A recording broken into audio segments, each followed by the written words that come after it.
నేను ఇన్ని రోజులుగా చిట్టిపాప అని చిట్టిపాప ఎంబడబడ్డలే కానీ ఇప్పుడు తనుజ పాపే. నో చిట్టిపాప, ఓన్లీ పొట్టిపాప. అసలు చిట్టిపాప నిన్న మాటలే వస్తలేవు, మూసుకొని నోట్లో పెట్టుకున్నది క్రీము, మామూలు గీయలే. ఇన్ని రోజులు ఇంత ఇన్నోసెంట్ కనిపించింది, ఒకటేసారి సడన్ గా అలా బీభత్సం చూపించింది, ఏమంటారు? అదే చెప్తారు కదా పెద్దలు, ఎక్కడైతే పోగొట్టుకున్నామో అక్కడే వెతుక్కోవాలని చెప్పేసి. అక్కడ నాన్నని పోగొట్టుకున్నారు, ఇక్కడ ఒక మంచి ఫ్రెండ్ని తీసుకొస్తుందని చెప్పేసి నేను అనుకుంటున్నాను. ఎందుకంటే అతను చేయి వేసినప్పుడు ఆ చేతిని తీసేసింది అని చెప్పేసి చెప్పారు, కానీ ఇప్పుడు ఆమెనే ఆ చేతిని తీసి వేయించింది చూడండి, అది హైలైట్. ఇంకోటి ఏంటంటే 2 చేతులు కలిపితేనే క్లాప్స్ అని చెప్పారు.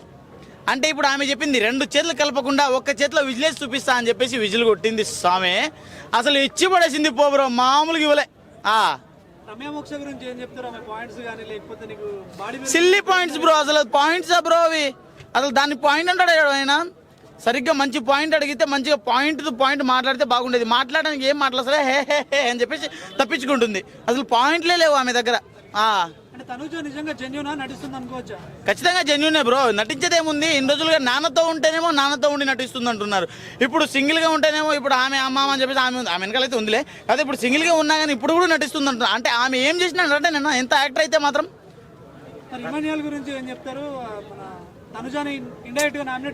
ఇమాన్యుయల్ది యాక్చువల్గా ఏంటంటే ఇక అతనికి ఎందుకో మరి అట్లా అనిపించింది, అతనే నామినేట్ చేయాల్సిందని చెప్పేసి ఇట్లా కొట్టుకున్నాడు పాపం.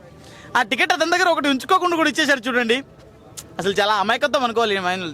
అంటే ఒక సైడ్ మంచిగా నటిస్తూ ఇంకో సైడ్ అలా చేయడం ఎంతవరకు కరెక్ట్? అతనికి పవన్ కళ్యాణ్ వచ్చేసి వేరే వాళ్ళకి నామినేషన్ చేసిండు అనుకోండి, అప్పుడు ఇమాన్యుయల్ అంత రేజ్ అయ్యేటోడు కాదు. ఎందుకంటే తనుజ ఆల్రెడీ నామినేట్ అయింది కాబట్టి ఖచ్చితంగా రేజ్ అయ్యేటోడు కాదు.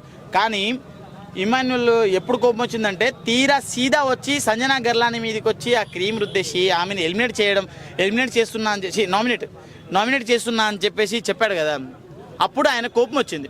ఎందుకంటే నా దగ్గర నువ్వు టికెట్ తీసుకున్నది ఎందుకు, నువ్వు చేసిన పని ఏమిటి అంటే అంతే బ్రో. 1000కి పైగా బెలూన్స్ ఉన్నాయి, అవన్నీ 1000 కాదు 1000-2000 బెలూన్స్ ఉన్నాయి.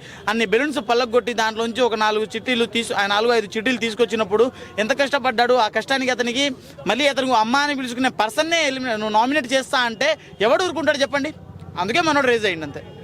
తనుజాను నామినేట్ చేయడం కోసం కళ్యాణ్తో గొడవ పెట్టుకోవడం కరెక్టే అంటారు? అయితే ఖచ్చితంగా అతని కష్టానికి నువ్వు విలువ లేకుండా చేసావు కదా. అతని కష్టానికి నువ్వు విలువ అంటే నేను నీ దగ్గర 100 రూపాయలు తీసుకున్నా బ్రో, నీకు రేపిస్తా అని చెప్పేసి అలా రేపియకుండా నీకు 100కి బదులు 20 రూపాయలు ఇచ్చినా అనుకో, నీ కోపం రాదా? అది కూడా అంతే. ఆమెను నామినేట్ చేస్తా అని చెప్పేసి నువ్వు ఆయన దగ్గర టికెట్ తీసుకుని తీరా ఆమె కాకుండా నువ్వు ఈమె మీదకి వస్తే ఆయన కోపం రాదా? ఖచ్చితంగా ప్లేట్ ఫిరాయించిండు ఇమాన్యుయల్, ఖచ్చితంగా ప్లేట్ ఫిరాయించిండు. ఇన్ని రోజులుగా ఇమాన్యుయల్ మీద ఒక మంచి రెస్పెక్ట్ ఉంది, అంటే కామెడీ పర్పస్ మీద కానీ లేకుంటే గేమ్ పర్పస్ మీద కానీ మంచిగా ఆడుతుందని చెప్పేసి ఒక మంచి రెస్పెక్ట్ ఉంది. ఆ రెస్పెక్ట్లో ఎందుకో అంటే 100% రెస్పెక్ట్లో ఒక 5% 10% ఇక్కడ వరకు పోగొట్టుకున్నాడేమో అని చెప్పేసి ఒక చిన్న ఇది ఉంది. అంటే మా ఇమాన్యుయల్ అన్నకి ఇంకో వదిన దొరికింది అనుకుంటాం, అది అందుకే కదా. రమ్య వచ్చాక గొడవలు ఎక్కువయ్యాయంటే ఇక మనుషులు వచ్చినప్పుడు గొడవలు ఎక్కువనే అయితే, మనుషులు తగ్గే కొద్దీ బాండింగ్స్ పెరుగుతూనే ఉంటాయి.